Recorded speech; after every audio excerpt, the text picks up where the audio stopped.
passer, bah, d'ailleurs il a le micro en main, la parole à Philippe Guérabiol. Philippe, donc, qui est secrétaire général du COG, et donc je sais que vous surveillez tout ça et vous suivez tout ça de l'œil pas lointain mais complet, donc voilà, un peu vos réactions là-dessus, sur cette question d'attaque pour le pilotage de l'ensemble, voilà. Alors, le Conseil d'orientation des conditions de travail, c'est un organisme paritaire au niveau national, donc on retrouve aussi bien les organisations professionnelles que les organisations syndicales. On se retrouve aussi le ministère du Travail, le ministère de l'Agriculture, ainsi que des préventeurs. Et dont l'objectif, le seul objectif, c'est l'amélioration de la qualité des conditions de travail et donc de la santé et de la sécurité au travail. Notre objectif, ça a toujours été de travailler sur un mode consensuel. Et je le répète, la force de la santé au travail, c'est la capacité de réunir des acteurs différents sur un même objectif.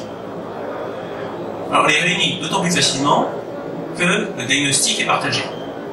Là, c'est un principe de base, c'est que si vous mettez des gens autour d'une table, c'est plus facile de faire entendre une voix qui est une voix de progrès, une voix de solution, si les personnes sont d'accord sur les problèmes.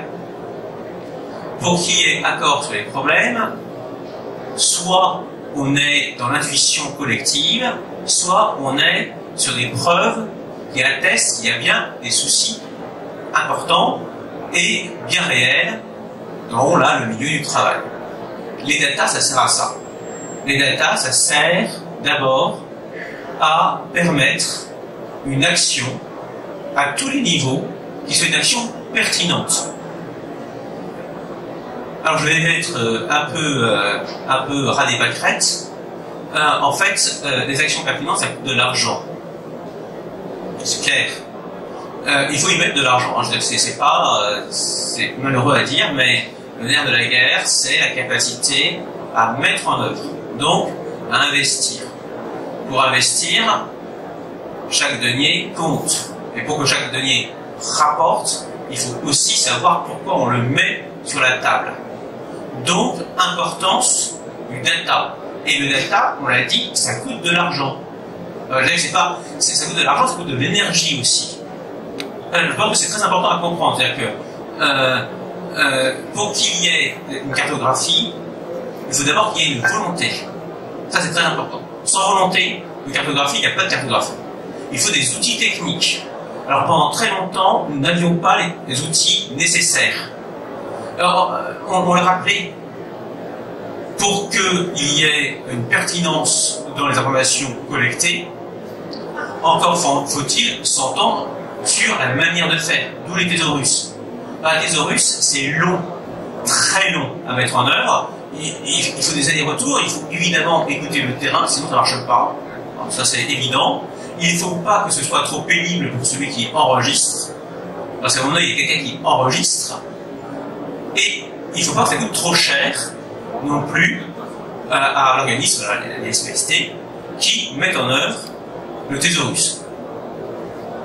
Donc, tout est calcul. Je reviens de le dire, mais c'est comme ça. Tout est calcul. Mais ce calcul, il rapporte. Ça aussi, c'est très important. Et c'est très bien. La volonté politique, on l'a. Et on l'a d'autant plus que maintenant, il y a la capacité à expérimenter. Donc, l'ARACT, et je félicite l'ARACT, vient de recevoir quelques subsides qui vont permettre de mettre en œuvre un très beau projet. Et je le répète, on a, pour une fois, des sous pour innover. Donc, n'hésitez pas à déposer des projets, c'est toujours très intéressant. Ensuite, autre question.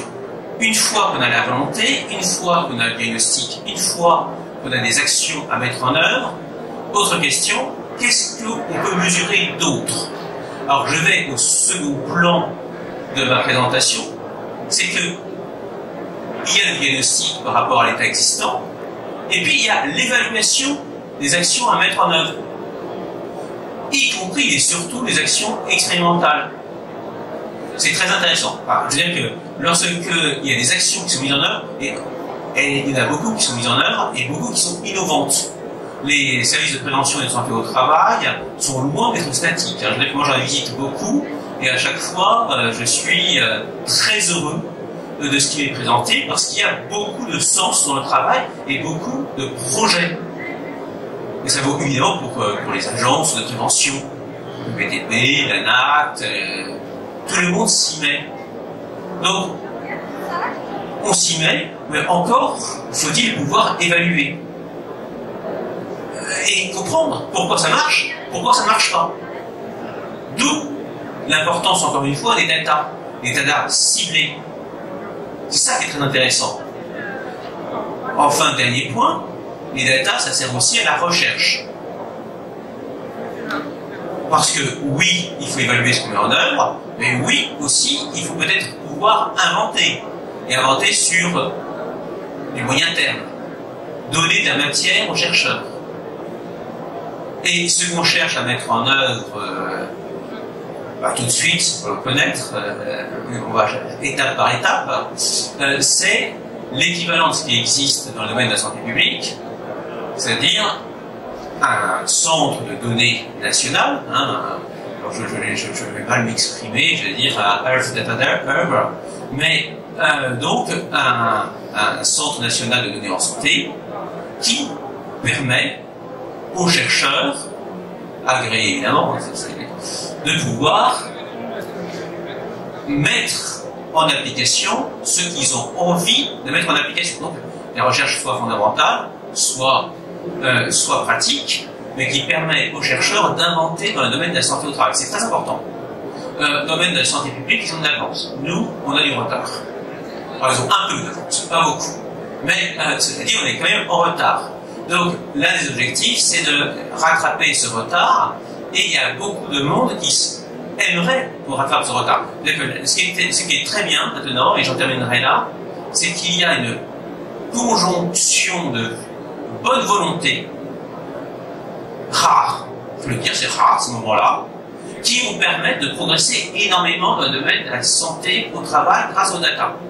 Donc on a bon espoir, il faut des informaticiens, il faut des médecins, il faut un ensemble de personnes qui ont la volonté d'aboutir, mais c'est faisable. Et si c'est faisable, c'est-à-dire que dans 10 ans, on a une santé au travail qui sera 1000 fois plus performante qu'aujourd'hui. Alors j'exagère sur 1000 fois, parce qu'elle est déjà très performante, mais enfin, quand même, c'est un horizon.